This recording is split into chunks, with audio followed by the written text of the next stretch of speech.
development curriculum. Tonight you have an opportunity to preserve individual rights of parents in our school district. However, you also have the opportunity to take away some of those rights. Obviously, the human growth and development topic is sensitive and can be divisive. Yet the solution to this right is right in front of us. If parents do not want their child exposed to this curriculum, they can simply opt out. It's the right of the parent to do that. Conversely, voting down the human growth and development curriculum or opting out takes away the rights of other parents who want their children to have this education. More than likely, the people who are hesitant or against the adoption of the human growth and development curriculum probably plan to educate their children on this sensitive topic, either at home or maybe through their church.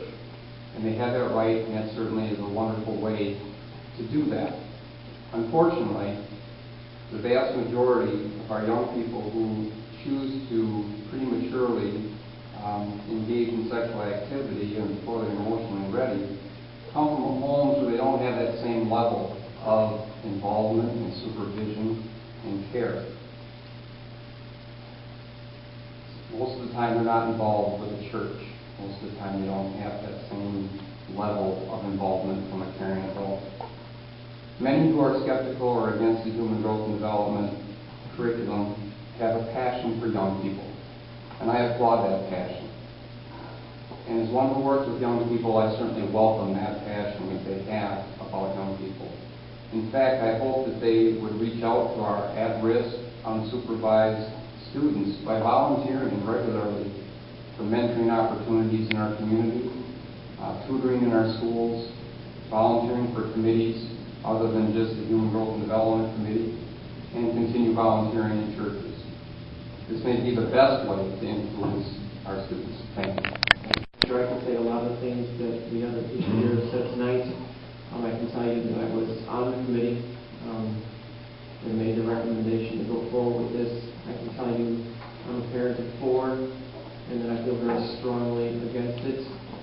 I can tell you that I've spent a tremendous amount of time studying both the Act, talking to various individuals, including ones that actually consulted to the state at the time that the law was passed, and that the vast majority of the materials that could be taught through the use of Act 134 can also be taught through alternative classes here at the school, covering the things such as the STDs, covering the things such as the media information. All that can be done outside of Teaching Comprehensive Sex Act 134. And I'd ask that you would consider opting us out, give us more time to see the materials. I will tell you that up until today, I was not aware that the materials were available on the website. I was told in the committee meeting that those materials would not be available until June 30th of next year. It is good that those materials are available now. And lastly, based on this outline that I've read and having again thoroughly studied Act 134, it is my opinion that unless the materials are different than what I'm reading here, we will not be teaching Act 134 as it is stated by the laws of the state of Wisconsin. We will not be covering the materials based on this outline. So I'm looking at randomly told me that I'm not going to get married. I'm like, that's interesting. Why are you telling me this? Well, just completely randomly tells me, one of my teachers didn't do it that way. Therefore, he lives a happy life. I think that might be a fine way too.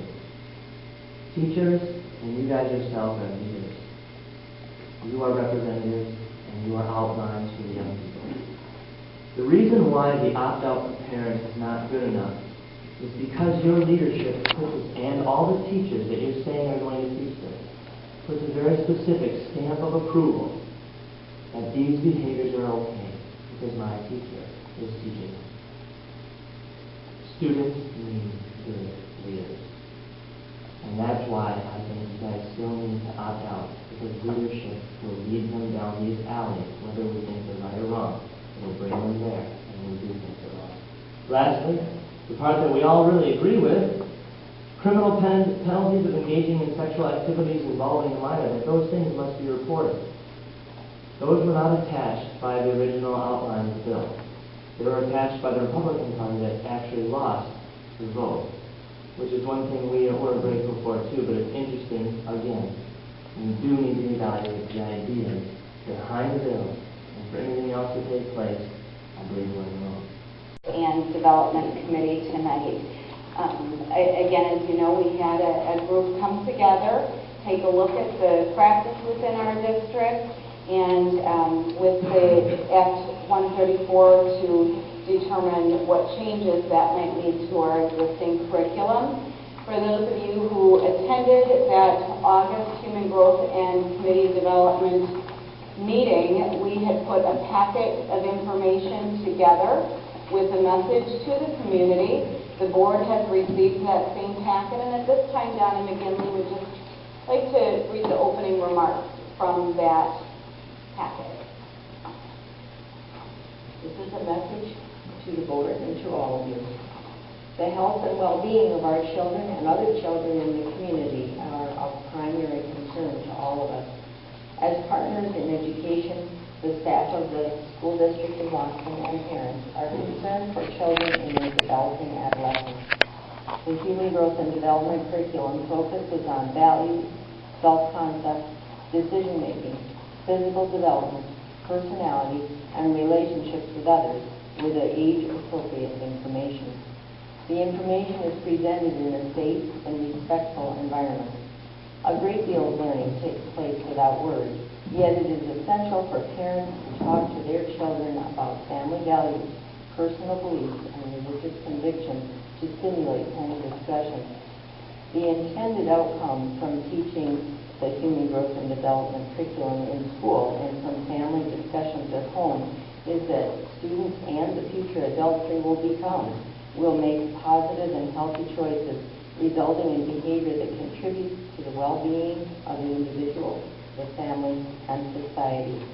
When this kind of information does not come from parents or school, children may seek out other sources that may be contradictory, inaccurate, or even dangerous. Students are always and continually reminded to discuss their concerns and questions with parents. There is a parent. April Felke served as our school counselor representative. Steve Fenwick, a high school student. Aaron Gray, another parent. Dr. Catherine Hilfinger, a medical professional. Lynette Livingston, our curriculum director and administrator. Melissa Murray, another school administrator. Carol Purvis, a community member. Mike Tank, our health teacher.